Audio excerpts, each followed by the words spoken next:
Halo, saya Stefani. Saya belajar dari yang mati.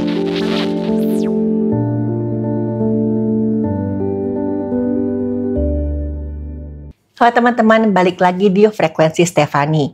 Sekarang saya sedang bersama salah seorang saudara saya. Saya biasa manggil dengan Mas Bob atau Om Bob.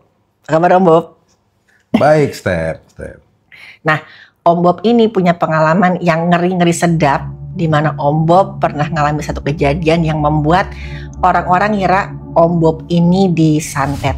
Nah, penasaran nggak teman-teman? Tapi sebelumnya kita kenalan dulu. Om Bob ini sekarang kegiatannya apa? Oke, baik, terima kasih, Step. Kegiatan saya sehari-hari, saya sebagai karyawan yang bekerja di lembaga keuangan. Ya, itu lembaga keuangan pemerintah lah, lembaga keuangan pemerintah. Dan saat ini aktivitas ya seperti biasa. Rutinitas kerja saya dari pagi hingga sore ataupun malam hari. Nah, itu ya rutinitas ya seperti pekerja kantoran biasa. Oh ya. Terus waktu itu gimana sih Om awalnya tuh sampai dikira tuh disantet gitu? Iya, kejadiannya ini mungkin terjadi kurang lebih ya di awal tahun ini. Oh, Yang saya alami ya di awal tahun ini. Saya juga nggak nyangka ini kejadiannya kok seperti ada hal-hal yang berkaitan dengan kena teluh ya atau santet lah.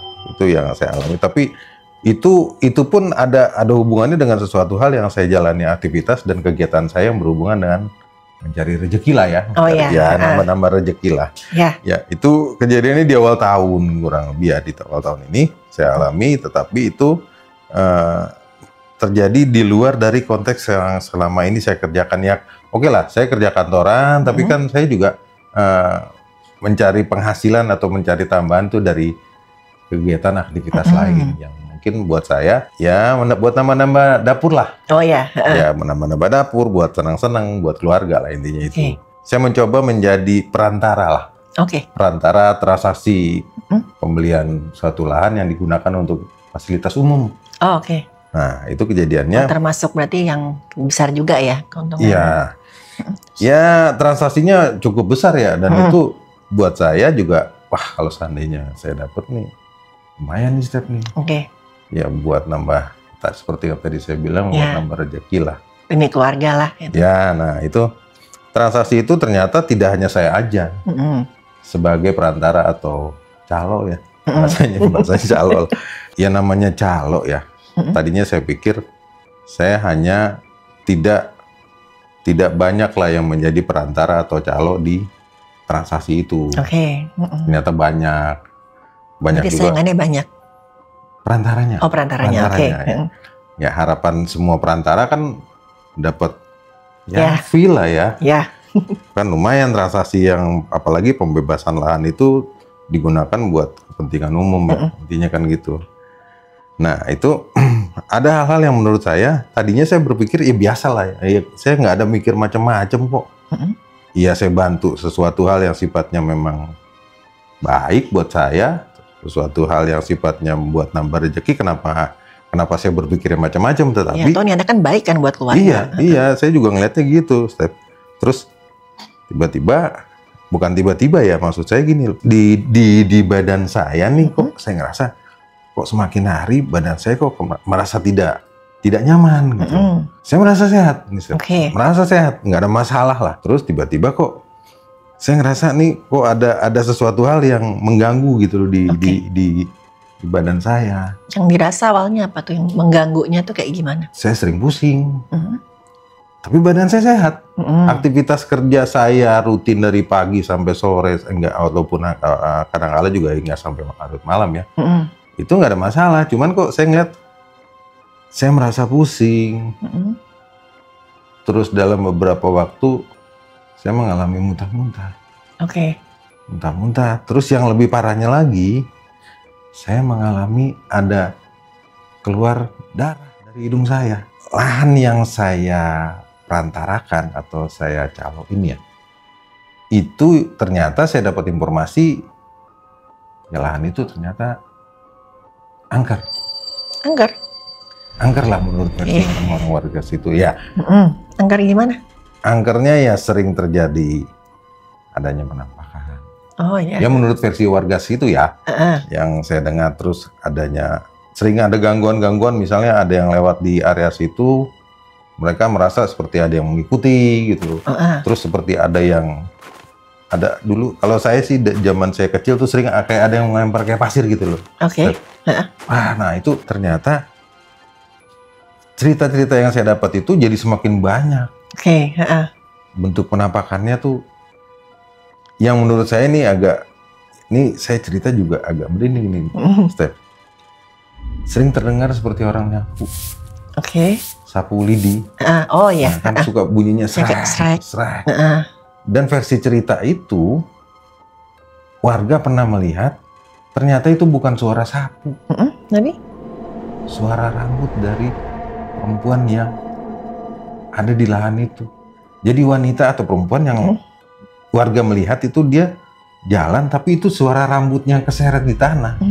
Rambutnya itu panjang, dan itu saya jadi semakin ternyata angker di daerah sini. Mungkin kalau di Barat katanya kayak kuntilanak gitu ya? Iya, kuntilanak lah, atau sundel bolong atau apa, saya nggak tahu deh. Dan ada juga kejadian warga yang namanya warga situ kan suka kadang-kadang kencing gitu ya. Lagi kencing itu tiba-tiba dia kencing kok, dia kayak ngerasa seperti ada yang lihat gitu, ada yang lihat. Pas dia ngeliat ke atas, ya nggak taunya ada yang bilang apa, genderuwo ya. Genderuwo. Oh oke. Wah, dia jadi nggak tahu kencingnya jadi atau enggak. Pokoknya saya dengar cerita antara lucu atau enggak, itu buat saya, lah emang di daerah itu ternyata memang yang saya perantarakan atau saya calon itu angker. Kenapa yang saya merasa kok hubungannya dengan cerita-cerita angker itu kok tiba-tiba saya kayak ngerasa apa ya, bahasa ininya terasuki lah dengan kata-kata itu, karena saya ngerasa badan saya kok jadi semakin nggak sehat gitu. Dalam hal ini saya mulai merasa sering pusing ya. Terus saya pernah muntah juga.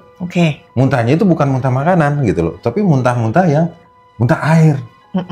Emang ada cerita nggak sih di balik lahan itu kok bisa jadi angker? Apakah pernah ada kejadian apa gitu kan? Biasanya kan ada cerita kalau di baliknya kejadian gitu. itu di balik itu yang saya tahu sih ya, karena di situ ada, bisa dibilang apa ya, mata air ya. Mata air ataupun curug, mungkin yang curugnya kecil sih.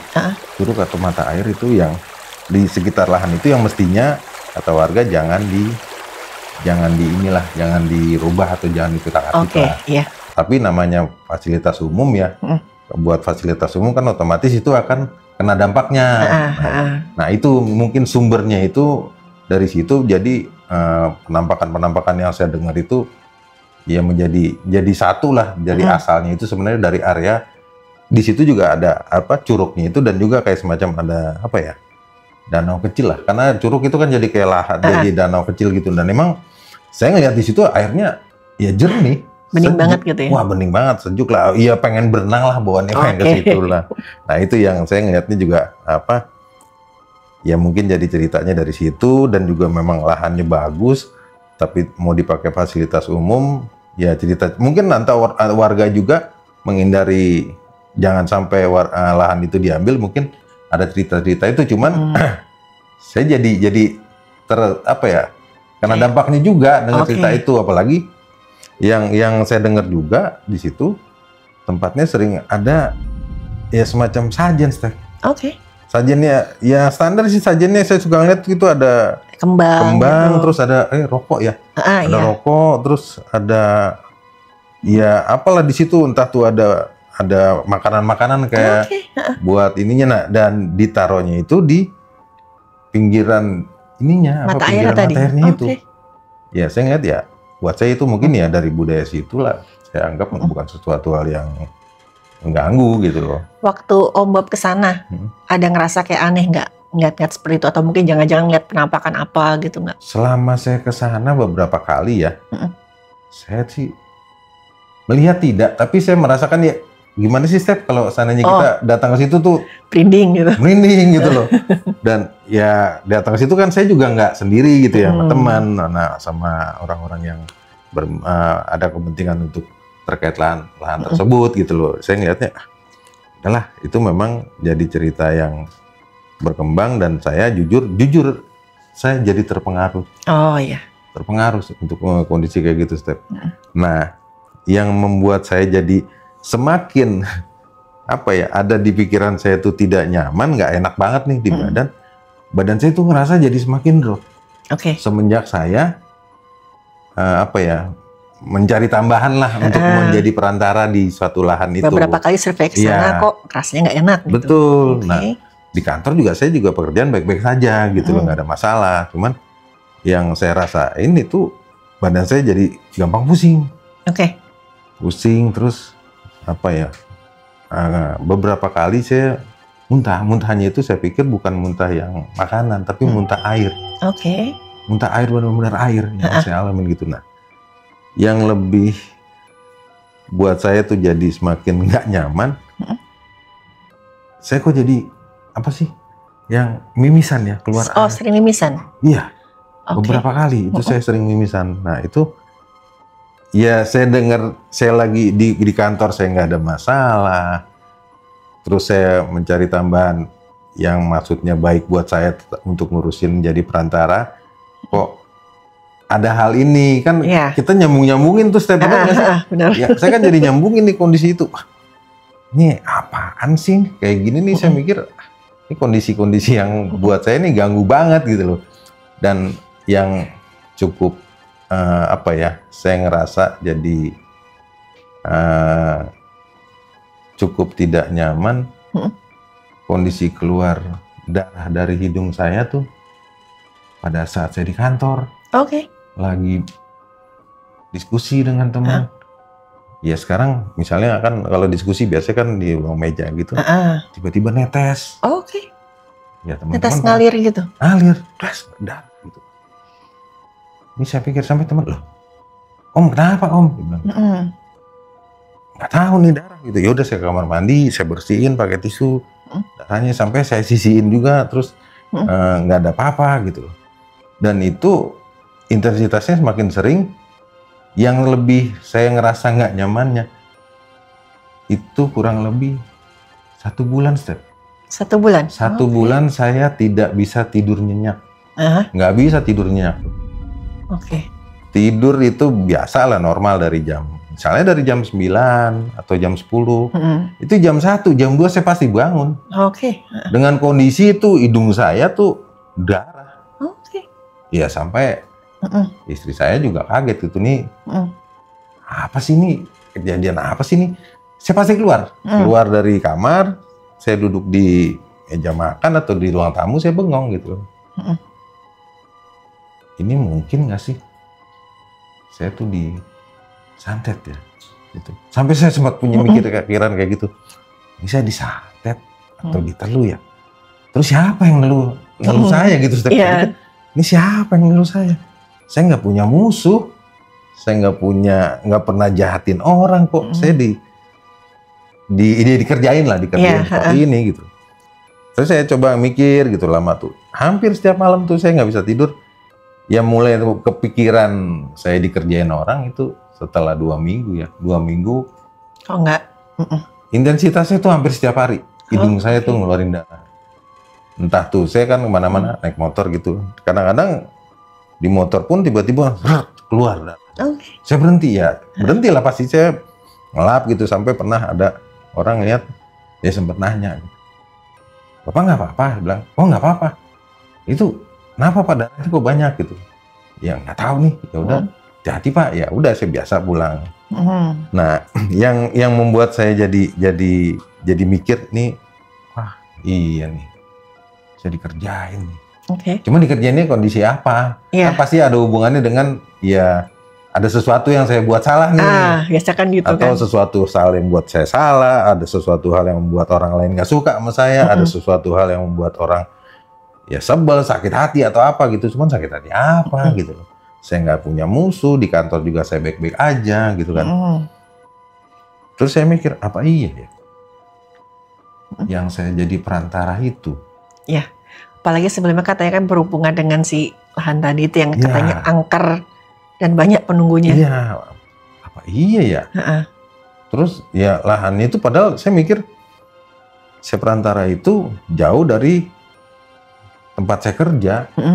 Itu kan di sana apa apa iya ya zaman hari gini tuh santet ya ilmu-ilmu begituan tuh sampai lintas berapa kilo dari tempat kerja saya, dari rumah saya. Mungkin saya nggak tahu lah itu hal-hal yang kayak gitu, tapi ya udah saya ngeliat tempat yang saya ini nih dari sini mungkin nih tempat yang saya jadi calo, angker, dan di situ kan pasti nggak cuman saya yang jadi calo, nggak cuman saya yang pengen dapat untung dari jadiin perantara antara jual beli transaksi lahan itu, kan pasti ada orang lain ya. Saya oh dari sini, mana udah kayak gini saya langsung mikir lagi siapa yang nyantet saya, kan nggak mungkin orang yang orang yang nggak kenal bisa nyantet menurut Stephanie.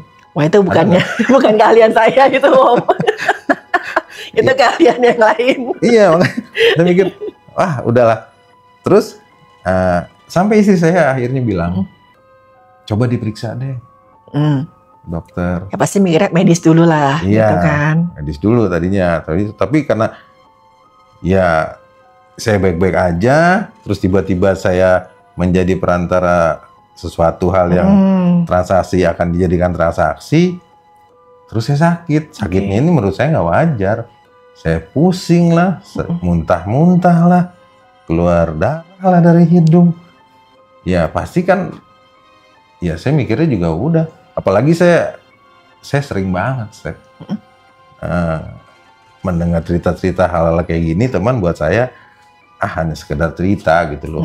Untuk saya mengalami mungkin ada beberapa, cuman ya buat saya sampai seperti ini orang mau melakukan transaksinya itu biar berhasil, dia ya nyantet orang gitu loh kan. Itu kayaknya menurut saya nggak mungkin, tapi mungkin terjadi, mungkin ya menurut saya. Panik gimana? Pasti mikirnya kan apakah nanti Om Bob ini sebelumnya sempat melanggar pamali kah di tempat itu, atau jangan-jangan ada yang nggak suka gitu. Memang saya kan saya pernah cerita tadi ya, di sana kan ada air. Oh iya, mata air yang tadi yang katanya dikeramatkan oleh orang-orang di situ. Saya pernah memang beberapa kali cuci muka, nggak sempat mandi sih, ya cuci muka karena airnya adem banget, bening banget. Saya cuci muka di situ gitu, di pinggirnya ya. Cuci muka saya pamali yang nggak boleh cuci muka di sini, orang saya pendatang atau saya nggak ada permisinya, nggak ada assalamualaikumnya lah atau apa gitu loh. Saya coba mau cari tahu, cuman saya nyari tahu ke siapa gitu loh. Kan di sana juga yang saya kenal nggak ada gitu kan. Saya jadi bertanya-tanya sendiri. Nah udah akhirnya balik lagi tadi yang saya bilang, istri saya dokter aja, nyuruh ke dokter gitu loh. Nah nyuruh ke dokternya itu juga karena kok saya ngerasa ada sesuatu nih di badan saya yang harus diperiksakan secara ke dokter gitu. Benar juga sih, istri saya bilang dokter aja lah. Nah dari dokter itu saya mikir ya udah deh, saya coba ke dokter. Ke dokter terus dokter waktu itu karena saya malas ke dokter, saya melalui dokter online. Oh iya, ada kan ya konsultasi dokter, online ya. Konsultasi online, dan dapat obatnya juga ya obat-obatan kayak vitamin gitu loh, terus pereda nyeri atau terus berkaitan dengan alergi atau apa, dan itu kurang lebih setelah 2 minggu atau 3 minggu lupa saya minum tuh, tapi kok nggak ada perubahan, Steph. Om Bob sebelumnya tadi kan Om Bob kesannya kan rame-rame ya. Ya ada beberapa lah yang saya kenal. Yang ngalamin gejala kayak gitu, teman-teman ikutan juga nggak? Nah itu Steph. Hanya saya. Oh? Hanya saya yang ngalamin ini, dan akhirnya ya saya cerita Steph ke temen di antara itu ya, salah satu temen yang menjadi perantara itu saya cerita. Ya temen juga menyarankan coba deh datang ke paranormal, ke dukun ya. Saya bilang saya nggak kenal, nggak ada yang saya kenal. Dia bilang saya punya kenalan, mau sana. Ya namanya orang bingung ya. Saya bingung, udah panik gimana ngatasinnya. Ya saya datang ke sana.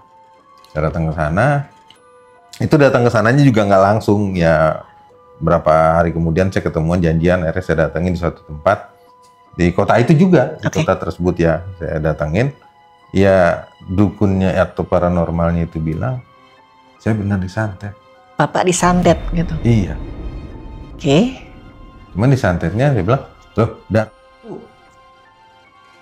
ya Bapak, dibilang Bapak itu, ya dibilang sih dibunuh pelan-pelan. Oke. Dibunuh pelan-pelan gitu? Iya. Dibunuh pelan-pelan. Aduh. Saya cerita juga merinding ini sebenarnya, Step. Ya saya panik ya. Saya panik gimana. Aduh, kok dibunuh pelan-pelan. Saya cerita ke teman saya, ya dia mau bilang tidak, tapi dukun yang dia dari dia itu bilang gitu loh. Terus solusinya dari dukun tadi gimana? Ya, saya dikasih apa sih? Kayak ramuan lah, nggak tahu itu minumannya agak pahit, saya nggak tahu dari obat-obatan apa. Saya minum, ternyata ya tetap dari hidung saya mengeluarkan darah setiap malam, dan anehnya itu setiap malam di jam tersebut antara jam 1 sampai jam 3 itu saya selalu bangun. Baru bisa tidur ya menjelang subuh lah. Oke. Itu yang saya alamin. Nah. Terus tadi waktu dikasih ramuan itu sempat disuruh kayak melakukan sesuatu atau mungkin ada syaratnya kah memberikan sesuatu atau apa gitu ke orangnya ini? Saya dimandiin air kembang. Oke. Sama dukun. Saya dimandiin air kembang. Iya. Ya dimandiin air kembang, tetapi ternyata karena mungkin kan katanya kita harus percaya ya. Nah, ya akhirnya saya jadi percaya karena saya dibilang saya kena santet, saya dimandiin air kembang. Tadinya saya sempat setelah dimandiin air kembang, badan saya jadi agak seger nih. Saya mikir, mudah-mudahan bener nih. Okay. Sepulang dari sana 2 hari kemudian, ya tetap aja saya nggak bisa tidur. Dari hidung saya pada saat saya nggak bisa tidur itu selalu ada darah. Sampai pernah ada satu kalanya darahnya itu jadi kering di sini ya kan, darah yang darah kental gitu kering. Saya bilang sampai sakit lah hidung saya kan. Terus nanya lagi nggak ke si orangnya ini yang mengaku ya ahli spiritual atau dukun lah gitu tadi? Karena dia ngasih ramuan itu. Ya saya minum itu selama periode yang dia kasih kurang lebih 2-3 hari, nanti juga akan hilang pelan-pelan. Nah, tapi tidak ada pelan-pelannya. Masih aja tetap saya tuh ngerasa nggak nyaman, kepala saya tetap pusing gitu loh. Ya, saya seperti terlihat mengamini apa yang diomongin dukun dengan kata-kata itu, dibunuh pelan-pelan. Ya sebenarnya ya ini caranya agak salah sih. Maksudnya tadi kan ya. Gimana sih? Maksudnya kan pertama tadi kan memang konsultasinya lewat online gitu. Ini kok maksudnya ngomong ke teman kok langsung ke ya mohon maaf ahli spiritual inilah gitu. Kenapa nggak langsung ke dokter aja gitu biar diperiksanya kelihatan lah gitu biasanya. Saya cerita karena kondisi semenjak dari sana kok kan tempatnya angker satu. Ada mata air yang dianggap keramat di situ. Dan saya bilang juga kalau saya pernah cuci muka di situ. Dan memang saya nggak ada permisinya main cuci muka aja, namanya air bening ya seger nih, saya cuci muka di situ gitu loh. Nggak ada masalah. Nah di situ saya menganggap wah saya pamali ini. Nah, waktu itu cerita sama si sama dukunnya ini cerita nggak? Sama siapa? Sama dukunnya ini cerita nggak? Waktu saya sempat seperti ini, sempat saya cerita. Dia bilang wah Bapak salah, Bapak nggak ada kulon-kulonnya nih, nggak ada permisinya di sini. Nah ini penunggu di sini yang salah satu penunggunya yang ya nggak suka sama Bapak, tapi ditambah lagi ada orang juga yang nggak suka sama Bapak, jadinya Bapak ya udah sekalian dikerjain nih, ya itu dibunuh ya. Kata-kata itu step yang saya bikin dibunuh pelan-pelan itu. Tapi saya ngerasa kok badan saya nggak ada kurus-kurusnya gitu, masih tetap begini aja gitu. Seger aja, masih tetap seger aja, cuman mimisan, agak muntah. Nah, muntahnya bukan muntah darah sih, muntah bening. Terus juga setiap malam saya selalu bangun gitu, step yang saya ngelihatnya, aduh ini apa gitu loh. Nah, ada satu hal yang buat saya juga cukup bikin saya jadi semakin deg-degan, semakin merinding lah buat saya. Beberapa kali, ini kejadiannya setelah saya dari dukun itu. Oke. Saya mimpi, Steph. Mimpinya itu buat saya ya cukup serem ya. Di mimpi itu ya kita kan tidur pada saat tidur itu dia ini bentuknya perempuan. Oke. Rambutnya, nah ini kan saya dengar cerita di situ tuh pernah sering ada suara orang nyapu ya. Oh iya, yang nyapu pakai rambut tadi. Yang datang ya itu. Oke. Dia rambutnya nutupin sebadan-badannya dia, mukanya itu juga ternyata mukanya hancur, dan dari hidungnya dia itu muncul kayak, iya bentuknya tuh panjang ya, panjang, kayak kelabang gitu.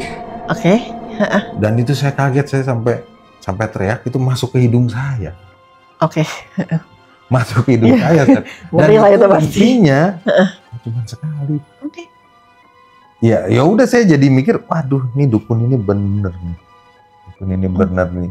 Mimpinya saya ngalamin kalau kurang lebih ya 3 kali. Oke. Dan selalu sama. Dan di jam yang sama. Antara jam 1, jam 2. Dan saya bangun. Dan yang saya bangun yang saya lebih deg-degan lagi. Pas bangun itu darah banyak. Di hidung saya, dari dia pokoknya di atas bibir saya ini darah. Saya bangun kaget, ya saya kamar mandi darah semua, saya ngaca darah. Karena ya saya sampai nggak bisa nafas. Oke. Itu yang saya ya, aduh. Ya, saya ke bawah udah nggak nyampe lah, saya udah nggak nyampe di luar nalar saya. Ada satu kata yang di mimpi saya.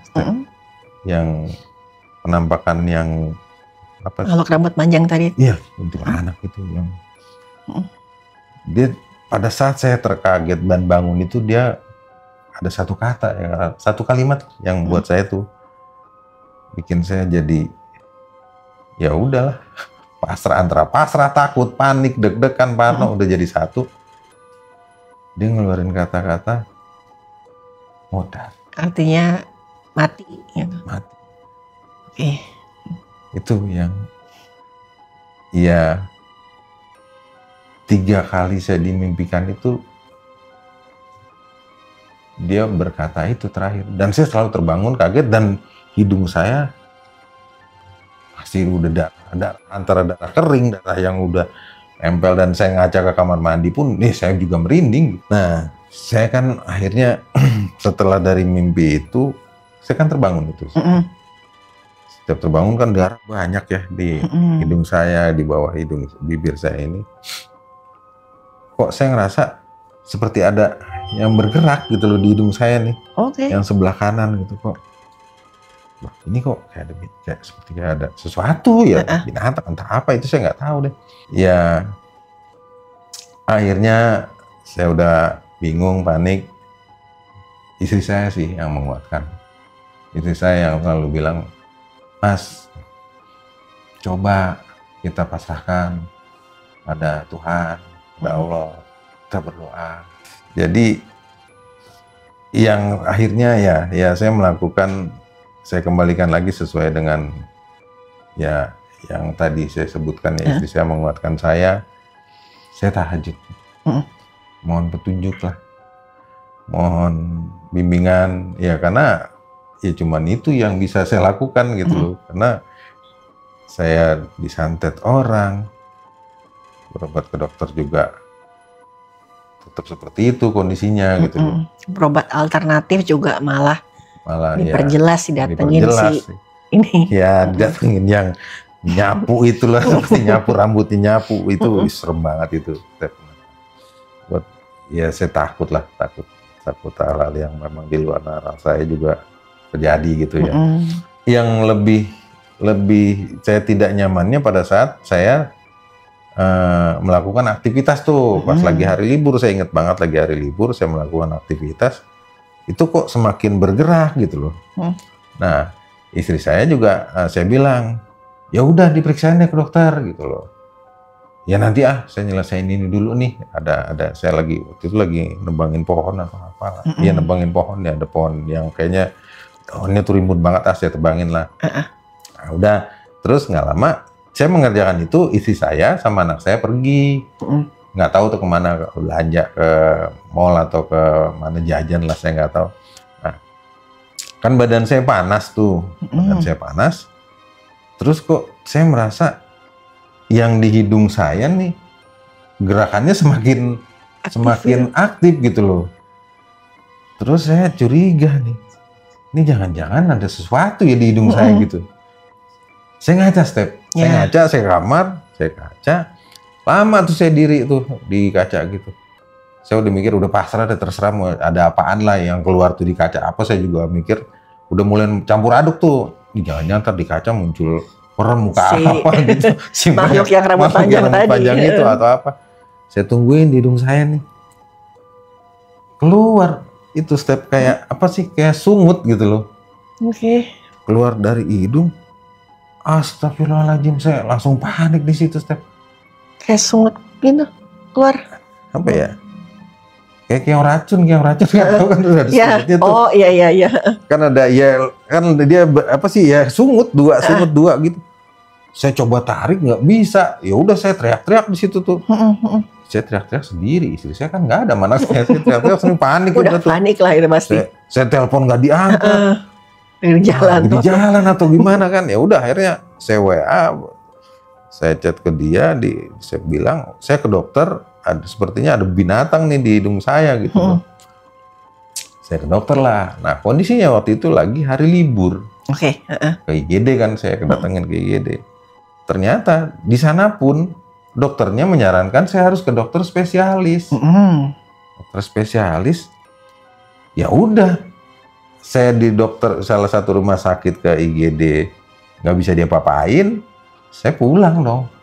Saya pulang, istri saya nyusul tuh, nggak ketemu. Ya udah, istri saya ke rumah sakit, saya pulang. Akhirnya ketemu di rumah nih, di rumah udah sama istri saya dianterin ke dokter spesialis yang memang dokter apa sih yang berkaitan dengan THT. THT. Telinga, hidung, tenggorok. Nah, telinga, hidung, dan tenggorok gitu ya ya. Udah. Saya dimasukin alat yang bisa ada kameranya tuh. Oh ya, diteropong lah istilahnya. Diteropong atau apalah ya agak panik juga kan. Ya pertamanya ini saya masuk ke ruangannya, dokternya nanya, gimana Pak? Ada keluhan apa? Dok, kayaknya nih di hidung saya ada sesuatu deh, saya bilang. Hah? Sesuatu apaan, kata dokter. Ya udah coba diperiksa deh. Pas diperiksa dimasukin kamera itu. Dokternya juga kaget gitu loh, bilang, iya ini Pak ada binatang. Wah, oke. Ya udah akhirnya ditindakan gitulah, disemprotin cairan, rasanya asin atau cairan apa tuh namanya. Ya udah ditarik ya benar ada binatangnya itu, ya lintah. Oke. Iya yang di dalam hidung saya tuh lintah yang. Oke. Ya saya juga mau gimana sih, bengong itu. Saya ini dokternya ditaruh di satu tempat kotak, saya bengong, sama-sama bengong gitu. Saya dokter ngeliat saya ngeliat ke dokter, saya bengong. Iya Pak, ini binatang nih, lintah Pak. Ini lintah yang saya sama dokter yang melihat-lihatan. Saya ada bukti videonya. Ada bukti videonya? Ada. Ini kita share ke teman-teman nggak apa-apa? Boleh. Oke. Berarti beda dong sama yang di mimpi. Di mimpi kan katanya tuh hewannya kayak kelabang gitu dia. Yang keluar dari hidung makhluk gitu, masuk ke hidungnya Om. Apa sih yang kayak kaki seribu, cuma yang ada kayak tanduknya lah ya. Oh iya. Begitulah. Iya. Serem. Kelabang. Iya, kebanyakan serem banget lah. Saya bengong gitu, saya lihat, lintah. Terus ya saya tanya gitu sama dokternya. Dok, ini bisa Dok ada kejadian kayak gini Dok? Ya mungkin. Dokternya nanyanya satu, Bapak dari sungai ya? Dibilang gitu. Saya bilang, enggak, coba Bapak mundur deh, flashback deh, inget-inget lagi gitu. Lama itu saya inget-inget. Terus saya inget nih, saya pernah beberapa kali cuci muka memang di itu yang mata air tadi. Mata air yang itu. Oh iya. Nah itu dokternya bilang, ya mungkin dari situ Pak. Bapak tuh pada saat cuci muka ngambil air, Bapak nggak sadar itu sebenarnya ada ada lintah. Saya nggak tahu tuh lintah itu mungkin dulunya kecil atau apa, saya nggak tahu juga itu. Kalau lintah kan biasanya aslinya tuh kecil. Kadang-kadang masuk ke hidung atau ke kuping itu kan nggak kerasa. Tapi begitu dia nyedot darahnya, makin gede badannya. Oh, waduh. Sebulan itu, Step. Kalau ada di hidung. Ada di hidung. Itu sebulan, ya ampun. Saya mikirnya, iya. Saya mulai agak tenang karena gini, Step. Ternyata setelah dari dokter itu, langsung hari itu juga saya nggak pernah ngeluarin darah lagi. Sembuh? Ya menurut saya sembuh gitu loh. Karena saya ingat, jadi selama ini yang biang keroknya itu. Biang keroknya saya lintah dan ya saya terpengaruh dengan kondisi ada proyek yang saya kerjakan untuk jadi perantara calo itu ternyata ya bukan sesuatu hal yang buat saya. Akhirnya saya berpikir, makanya lu jangan mikir yang enggak dulu gitu loh, lu coba dulu secara apa gitu. Saya jadi malu sendiri gitu, Step. Itu diantar istri saya juga, istri saya juga akhirnya ngomel juga ke saya, makanya jangan dengerin cerita orang yang gimana dulu, harusnya. Tapi siapa sangka gitu masa lintah. Iya besar seginilah. Iya, tadi kita lihat videonya kan udah seginian ya kira-kira. Iya, betul. Tapi ya pantesan aja sih, lintah itu memang bisa bikin tadi hidungnya mimisan sebenarnya, Om. Oh. Karena kan misalkan lintah itu makan darahnya mangsanya, itu dia akan gigit dan dia akan mengeluarkan kayak ya mungkin liurnya dia tuh mengandung zat yang bisa membuat darah terus mengalir, anti pembekuan lah. Oh gitu. Anti pembekuan darah. Nah, kan dia ngisep nih darah yang keluar dari hidung saya yang banyak itu dari mana? Darahnya gitu? Dari hidung sini. Jadi kan diisep nih, diisep. Nah sama lintahnya tuh dikasih getah dari giginya tadi tuh. Itu kan yang bikin darahnya nggak bisa membeku tuh. Jadi bekas gigitannya tuh terus-terusan ngalir darah. Banyak kan tadi katanya sempat banyak banget kan kayak ngalir. Terus tadi katanya sampai di sini-sini sampai ada kering-kering gitu kan. Pas saya bangun tidur itu lalu ya tengah malam itu darah semua di sini ya. Serem banget ya kayak orang benar-benar disantet kali ya atau apa gitu loh. Iya. Om Bob, ini boleh percaya boleh enggak, kan tadi yang dialami Om Bob itu kan lumayan ngeri. Tapi itu lumayan sering kejadian loh. Adanya hewan yang masuk ke tubuh manusia. Maksudnya? Apalagi di THT itu. Dulu beberapa kali ketemu kasusnya.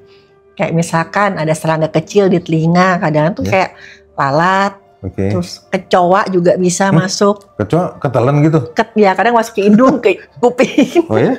Kadang orangnya nggak nyadar, Om. Waduh. Ya kita biasa bilangnya tuh kayak apa ya, mungkin maksudnya corpus alienum, jadi benda asing dalam tubuh.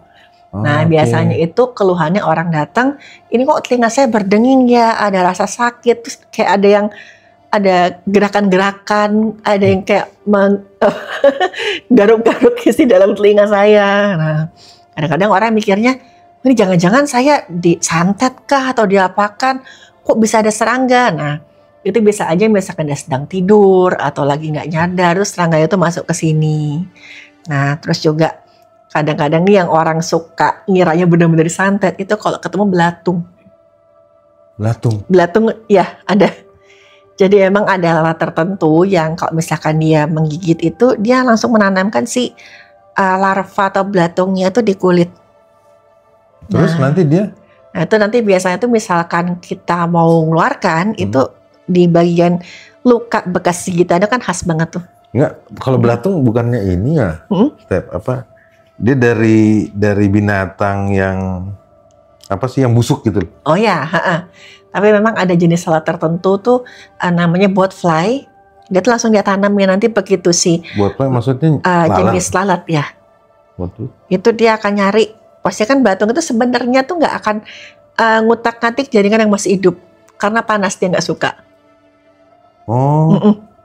Nah gara-gara nyari jalan keluarnya dan keluar sih dia dari si luka itu. Orang mikirnya, waduh saya disantet atau gimana, padahal ya itu tadi gara-gara gigitan lalat tadi. Cuman saya ngebayangin ada lintah di hidung saya itu aja, udah ngeri, apalagi ini ada sampai tadi Step bilang apa sih Kecoa ya? Kecoa. Terus tadi ada yang nanemin di tubuh kita belatung, terus apalah itu namanya, saya nggak ngerti, tapi tidaknya ini buat saya pengalaman yang seumur hidup saya nggak akan saya lupakan lah. Udah.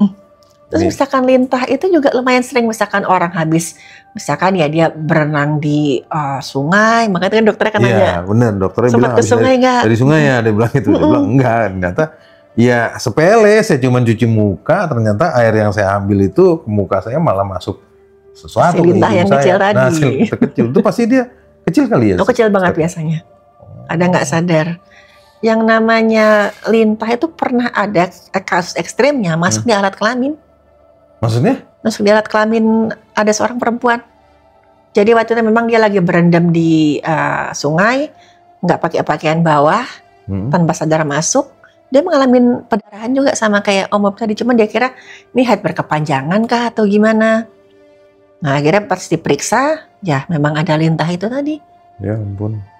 Dan karena memang darahnya nggak bisa beku, jadi kayak berdarahan terus. Nah itu terus sama seperti yang saya alamin juga ya.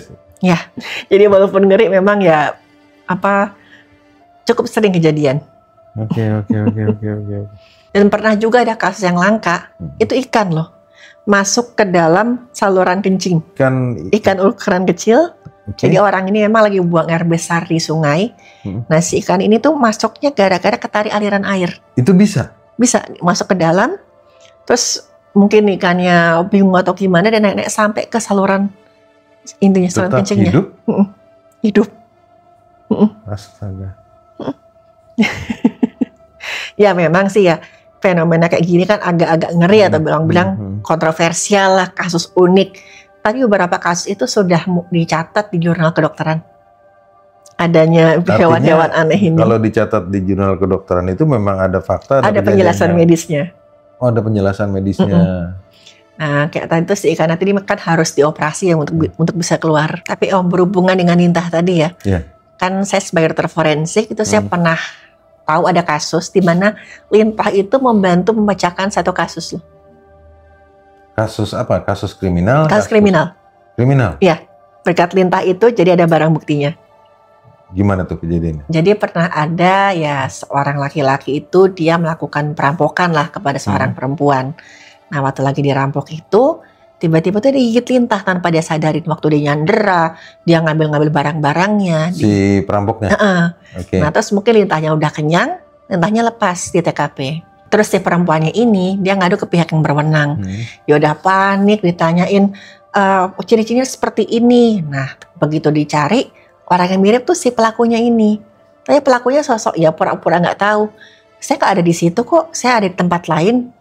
Nah tapi di TKP-nya kan tadi ada lintahnya tuh. Sampai yang berwenang itu lintahnya diambil darahnya, dicek DNA itu siapa di situ. Karena kan lintahnya kan kelihatan gede tuh. Udah pasti lintah ini habis makan. Memang di lintah itu kan dia menghisap darah. Enggak nih, saya pertanyaan awam nih Steph ya. Ini kan lintahnya itu ada, dia menghisap darah. DNA yang ada di tubuh lintah itu, DNA manusia masih bisa dideteksi? Masih. Ini dengan alat canggih sekarang? Ya dengan teknologi untuk melihat gambaran DNA-nya lah, profil DNA-nya ini. Ketemu profil DNA laki-laki yang waktu dicocokkan, cocok sama si pelakunya ini. Pelakunya itu. Berarti dia bohong dong. Iya. Ya kan? Ngomongnya saya nggak ada di situ lah. Ini ada lintah. Dari lintah ada tuh darah kamu di sini. Bisa memecahkan kasus. Iya. Tapi itu berlanjut loh Om kasusnya. Berlanjutnya gimana? Nah, jadi kan setelah DNA ini ketemu dan terbukti bahwa si laki-laki ini melakukan kejahatan, DNA itu kan masuk ke datanya pihak yang berwenang. Profil DNA ini pernah melakukan kejahatan. Beberapa tahun setelahnya, pelakunya ini terlibat kejahatan lagi. Tapi kali ini ya jual beli zat-zat berbahaya secara ilegal. Nah, lagi-lagi dia tuh berbohong. Saya nggak pernah melakukan itu kok. Nah, di tempat transaksinya itu ada bercak cairan tubuhnya dia. Dan ketika diambil, nah cocok sama DNA yang ada di datanya pihak berwenang. Dari lintah yang sebelumnya di awal kejadian ada kejadian sebelumnya atau sesudahnya tuh? Itu yang sesudahnya. Dan itu kejadiannya sudah 8 tahun semenjak si pelakunya ini kerampok tadi. 8 tahun kemudian dia melakukan kejahatan baru, jual beli zat-zat terlarang, dicek DNA yang ada di TKP. cocok sama data pihak yang berwenang bahwa 8 tahun lalu orangnya sama, kejahatannya beda. Ada yang saya mau tanya nih, Step. DNA manusia itu akan rusak nggak? DNA pada jaringan-jaringan lunak kayak kulit, misalkan kulitnya membusuk, itu rusak. Tapi kalau DNA pada jaringan yang lebih keras kayak tulang, gigi, rambut, itu masih bisa ketahuan profilnya. Oh, DNA itu sebenarnya bisa mencocokkan itu biarpun diambilnya misalnya nih tadi kan dari lintah nih. Itu pencocokan DNA gimana sih, Dok? Oops, sorry. Nah, jadi pencocokan DNA manusia itu gimana sih, Step? Jadi misalkan kita mencocokkan profil DNA, itu harus ada sampel sama pembandingnya. Jadi misalkan tadi dari lintah, dapat nih profilnya ada DNA manusia, jenis kelamin laki-laki, profilnya seperti ini. Dicocokkanlah sama si tersangkanya ini. Cocok. Betul. Dan itu kemungkinan DNA satu orang dengan orang yang lain itu mirip itu hampir nggak ada. Pasti berbeda ya? Pasti beda. Di seluruh dunia pasti seluruh berbeda? Dunia pasti beda. Setiap manusia punya apa sih sebutannya tuh? Ciri khas ya? Gambaran DNA-nya sendiri. Nah terus juga tadi, 8 tahun kemudian itu kan ada barang bukti yang tadi tuh. Nah itu kan data yang DNA tadi sudah ada di data pihak yang berwenang. Tinggal diambil aja, bandingkan. Cocok, tahu nih pelaku yang pernah melakukan kejahatan yang berbeda 8 tahun lalu. Oh, ketangkep akhirnya. Dari DNA yang ada di lintah. Di lintah. Bisa kemana-mana ya untuk memecahkan kasus ya? Yes. Om Bob, dari pengalaman Om Bob yang tadi diceritain, ada nggak pesan yang mau disampaikan ke teman-teman? Pesannya sih satu ya, Step. Jangan percaya mistis. Itu satu. Jangan percaya sebelum dilakukan. Nih misalnya nih kayak saya nih kan ngalaminnya. Tadi tuh yang saya bilang ada darah, ada muntah-muntah. Setiap malam tidur terganggu, nggak bisa bangun lah. Dan ngimpi pula ya, mungkin itu suges atau gimana ya, Step ya? Bisa sih, karena kan mungkin pas malam-malam tanya gerak itu nggak sadar ke bawah mimpi lah. Gitu. Makanya kan ngimpinya kan masuk binatang. Ya, intinya pesan saya sih ya, jangan percaya mistis sebelum dilakukan mistis. Kita ke dokter. Kita periksa secara kedokteran dulu deh. Kalau memang secara kedokteran juga tidak ada diketemukan apa-apa, memang belum terbukti juga, ya mungkin kita melalui berdoa kepada Tuhan ya. Mohon petunjuk lah. Apa yang harus kita lakukan terkait dengan apa yang kita yakini bisa menyembuhkan penyakit yang ada di kita, intinya itu. Mungkin itu pesan yang bisa saya sampaikan. Om Bob, ini sebelum kita tutup obrolan kita, seperti biasa di setiap akhir frekuensi Stefani, saya selalu ngasih kesempatan ke narasumber saya untuk nanya satu pertanyaan ke saya, gantian nanya. Silakan Om Bob, ngasih satu pertanyaan. Pertanyaan saya mungkin berkaitan dengan yang tadi, Step, DNA. Saya agak masih bingung nih dengan tadi yang saya tanya. Sampai ada batas waktunya nggak sih DNA manusia nih, DNA saya, kan disimpan. Sampai bertahan berapa lama? Kalau kasusnya disimpan di data pihak yang berwenang, itu kan datanya secara digital. Itu selamanya akan di situ. Akan di tempat penyimpanan datanya itu. Makanya tadi sudah 8 tahun, itu masih ada profilnya, masih bisa dibandingkan. Bukan semacam kayak ini ya, Step ya. Saya mikirnya tuh dia tuh bentuknya cairan kah, ditaruh di botol atau apa, tapi ini data apa? Jadi waktu tadi ketemu lintahnya, itu kan diperiksa ketemu susunan DNA-nya. Yang huruf-huruf itu. Iya, kalau saya suka nonton di film bentuknya muter-muter. Ya, itu bentuknya DNA. Itu DNA gitu ya? Tapi misalkan diterjemahkan dalam hasil pemeriksaan, itu susunan huruf-huruf. Jadi kayak itu huruf-huruf. Ya, ini jadi kayak huruf yang menyimbolkan dari si nama penyusunan DNA-nya ini. Jadi bentuknya memang kayak garis gini dua, ada huruf-huruf berpasangan sama yang di bawahnya. Oh gitu. Nah itu kan setiap orang susunannya beda-beda. Susunan itulah yang nanti ditaruh di data pihak yang berwenang. selama di data di pihak berwenang itu tersimpan dengan baik, akan tersimpan terus ya? Akan tersimpan terus. Terus nanti misalkan ketemu tinggal kan sekarang udah ada teknologi komputer apa gitu kan, udah tinggal dicocokkan. Ya itu sih yang pertanyaan saya tuh yang berkaitan dengan DNA manusia. Oke. Step, mau nanya satu lagi boleh nggak? Ya udah boleh deh. Kalau mau tahu anak itu anak siapa dari DNA, bisa nggak? Ya kalau itu ya kita tutup aja deh Om Bob ya. Udah tinggi.